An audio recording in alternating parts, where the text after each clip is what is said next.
A minha convidada especial de hoje é a Lindinalva, promotora querida, sempre muito aberta aí a conversa, a entrevistas, né? Sempre disponível pra gente. Queria agradecer imensamente. Faz tempo que eu entrevisto você, estava morrendo de saudade, viu? Ah, nós também, muitas. Que legal. Estava aqui tomando um cafezinho, uma soda, né, no final de tarde, e vamos falar de um assunto muito, mas muito sério. É um assunto que eu gosto muito de falar, que eu gosto muito de conversar e ter mais informações a respeito para poder levar para as pessoas de casa. Eu achei fundamental, esse nosso trabalho é fundamental, né? A gente vai falar hoje sobre a Lei Maria da Penha. Ela completou 13 anos e vem agora aí com algumas mudanças, pequenas, mas bem significativas, né? Exatamente. A Lei Maria da Penha, depois de 13 anos, né?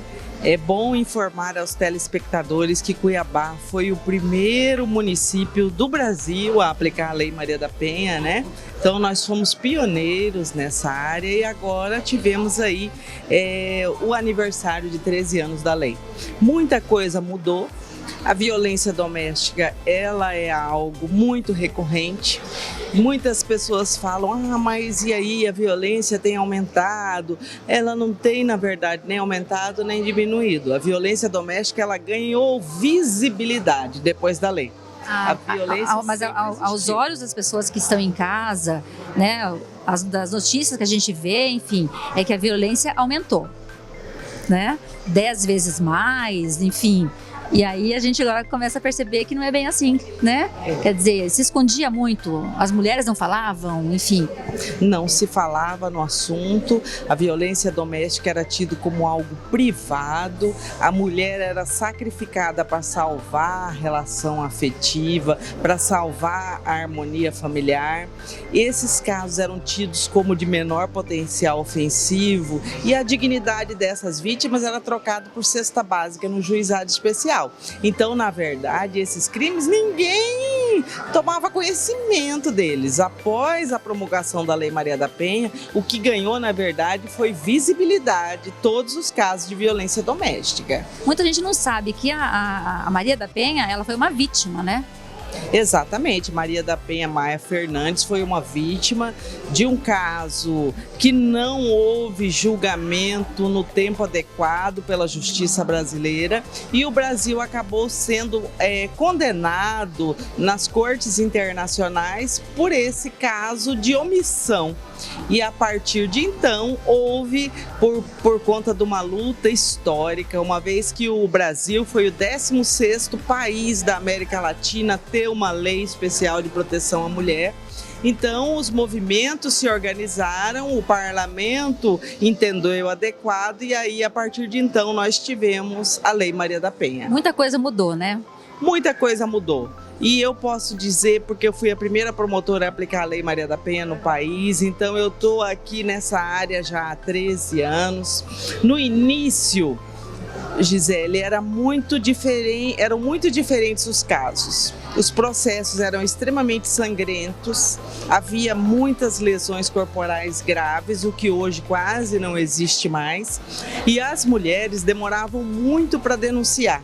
Ou seja, as mulheres ficavam até 5, 10, 15 anos numa relação abusiva e violenta para depois denunciar. Imagina o medo, né?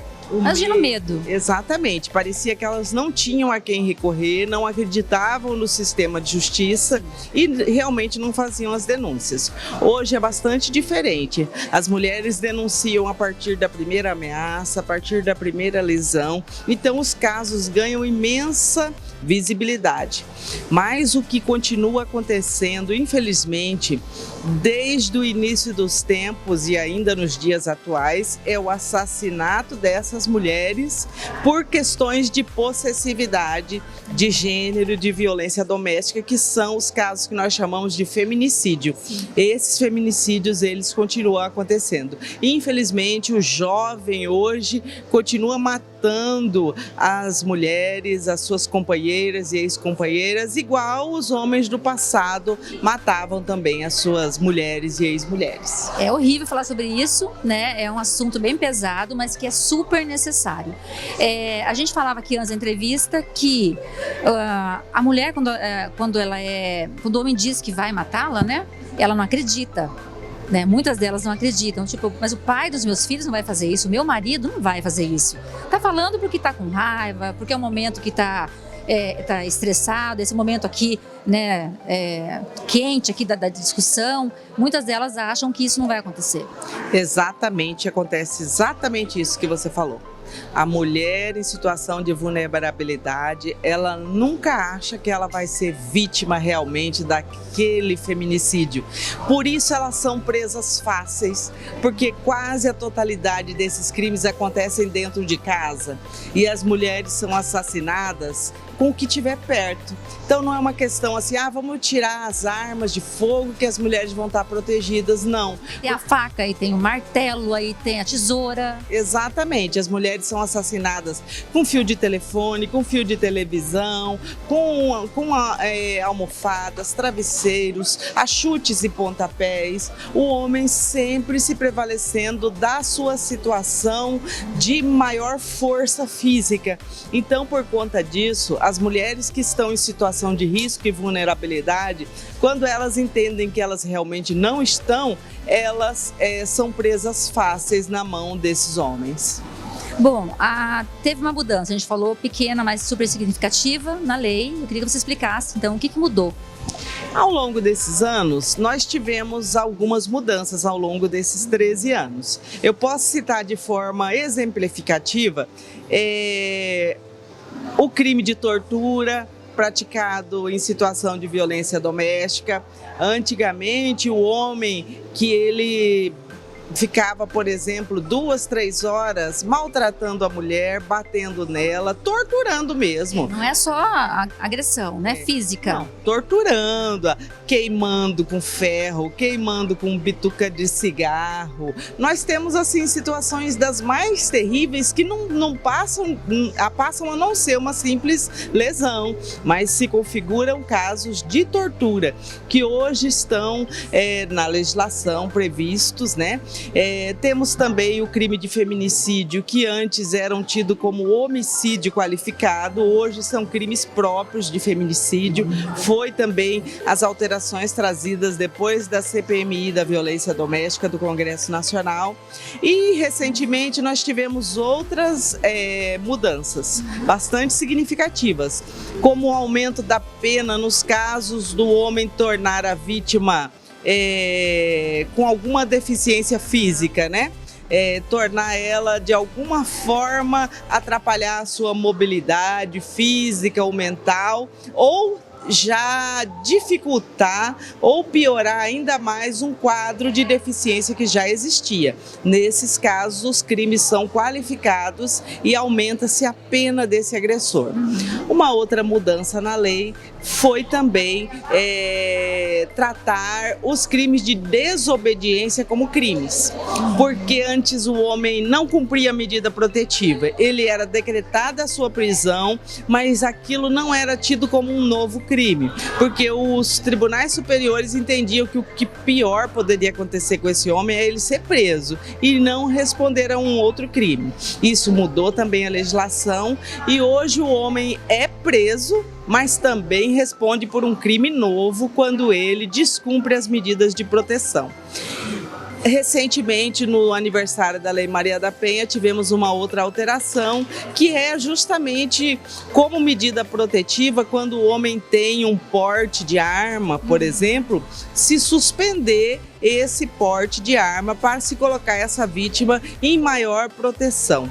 Mas nada é melhor para proteger a vítima do que a denúncia. A mulher tem que denunciar, ela não pode achar que aquilo nunca vai acontecer com ela. Porque, na verdade, de cada 100 mulheres assassinadas, 70 são mortas pelos companheiros e ex-companheiros. Ou seja, é 70% de assassinato pelas mãos dos homens que já disseram que as amavam muito, que muitas vezes têm filhos com ela. Ou seja, compartilharam da mesma cama, comeram a mesma mesa, e isso não impediu eles de cometerem esse assassinato frio e cruel que são os feminicídios. Doutora, a gente estava falando aqui sobre essas mudanças, né, que pequenas, porém muito significativas, a gente fica muito feliz e a gente sabe que com o tempo outras leis virão, mais mudanças, isso deixa a gente muito feliz e esperançosas, né? Nós mulheres. Mas eu perguntei para você o que você gostaria que mudasse, assim, na sua opinião, que seria possível. E aí você me falou, eu queria que você contasse aqui para as mulheres, então, o que poderia ser mudado, algo que você ainda não tá contente, assim. Você falou, não, peraí, tem um ponto aqui que poderia ser mudado, né? Eu entendo que o que seria mais importante para a proteção das mulheres hoje, Gisele, seria mudar-se o tipo da ação penal nos crimes de ameaça. Porque dos crimes de violência doméstica, a maioria deles são crimes ou de lesão leve ou de ameaça. A lesão leve, desde 2006, quando surgiu a lei, o legislador já previu que nos casos de violência doméstica, a lesão leve ela é pública e incondicionada, ou seja, não é a mulher que diz, a família vai falar, mas você está processando meu pai, meu irmão, meu filho. Não, porque somos nós, o Ministério Público, que estamos processando por meio de uma ação pública. E a ameaça ficou para trás. Uma coisa que iria proteger muito as mulheres seria tornar as ameaças cometidas em situação grave e de violência doméstica e familiar contra a mulher também de ação pública incondicionada, porque muitas mulheres não têm noção do risco que correm e que estão em extrema situação de vulnerabilidade. Por mais que nós tenhamos assim acesso, né, às informações, jornal, internet, parece que ainda as mulheres têm medo, né? Por mais que elas vejam outras mulheres denunciando, testemunhando, falando, dizendo vai, né? Sai dessa vida, liberdade, enfim, a gente vê tanta gente, mulheres tentando empoderar as outras e ainda assim existem aquelas mulheres que não conseguem. Você acha que aí precisa de uma ajuda de repente psicológica?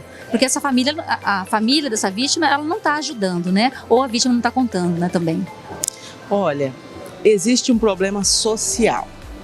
As mulheres, desde tenra idade, elas são criadas para serem seres humanos completos somente quando se casam ou quando tem um homem do lado. E quando elas arrumam esse companheiro, porque o príncipe não chega. Então, a partir de certa idade, ela vai aceitando qualquer homem para tapar esse buraco. Porque a sociedade diz que a mulher tem que casar, ter filho, parará. Exatamente. Né? E a mulher chega numa certa idade, é diferente do homem. Ela chega numa certa idade, ela é bem sucedida, ela tem uma independência financeira, mas a sociedade olha para ela e fala, mas coitada, não tem marido. Então, vamos deixar um recado aí, né? A gente está conversando aqui com as mulheres agora. A gente está aqui na TV Gazeta, TV Mato Grosso, em 2 horários, então muita gente vai ver essa matéria e eu gostaria muito, mas muito de coração, que você que está em casa, que você sofre qualquer tipo de agressão, seja ela física, né? A violência doméstica, a violência pode ser física, psicológica, moral, patrimonial e sexual. São 5 tipos que abrangem toda forma de violência. As delegacias estão de portas abertas a qualquer dia e a qualquer hora, as promotorias de justiça também, os fóruns onde nós temos as varas especializadas prontamente aparelhadas para ouvir essas vítimas. Então basta que a mulher faça primeiro essa ocorrência perante a delegacia de polícia. O que eu teria para dizer para essas mulheres é que a primeira pessoa que deve estar em suas vidas, o primeiro amor da vida delas tem que ser por elas mesmas. E que não é verdade essa história de que a mulher deve ficar mal acompanhada do que só. Que não são todas as relações que valem a pena e que a mulher não deve ficar numa situação abusiva porque muitas vezes ela não enxerga a situação de risco que ela está. E que quem tira sangue, tira vida. E que as ameaças que muitas vezes se faz não podem ser vistas como uma coisa natural. A pessoa bebeu, então estava bêbado, falou isso sem pensar. Ninguém fala que vai fazer você empicadinho porque bebeu. Ou ele se arrepende, ou ele vai se arrepender, ou ele se arrependeu, ele me disse que nunca mais vai fazer isso, né? E a mulher vai sempre perdoando, até que chega no momento em que ele tira a vida dela. E aí nós não temos mais nada a fazer por ela. Quando uma vítima de feminicídio chega ao nosso alcance, ainda hoje, nós vamos fazer um histórico de vida para ver se ela fez alguma denúncia antes de ser assassinada. E na maioria dos casos, ela nunca denunciou. Ou seja, ela já chega na nossa mesa, na mesa da delegada de polícia, em todo o atendimento pela polícia militar, ela já chega pela primeira vez morta, porque ela acreditou que aquilo não poderia acontecer com ela. E isso acontece todos os dias. E não se sabe qual mulher realmente pode ser a próxima vítima. Então a gente precisa mudar esse quadro, né? Mudar a situação, mudar isso tudo. Isso tem que partir de nós, não é isso? É isso mesmo. A mulher, hoje nós estamos totalmente empoderadas, né? Graças a Deus. A mulher está exercendo as suas funções no mercado de trabalho. As nossas antecessoras lutaram muito para que a gente pudesse chegar onde nós chegamos. Nós ainda não temos a igualdade, porque nós ainda não temos o número de mulheres no parlamento igual ao dos homens. São ínfimas a nossa representação nos parlamentos, porque infelizmente nós ainda temos as mulheres que não votam nas mulheres, né? E isso tem que mudar, e isso é uma coisa cultural. Nós temos que mudar a partir da tenridade das meninas e dos meninos, mostrando que não há uma superioridade masculina sobre a feminina, que nós somos iguais e que nós queremos, as mulheres não querem impor ao homem a ditadura do feminino como eles nos impuseram a ditadura do masculino, mas nós também não queremos estar atrás dos grandes homens, e sim ao lado deles, que é onde é o nosso lugar. E ponto final.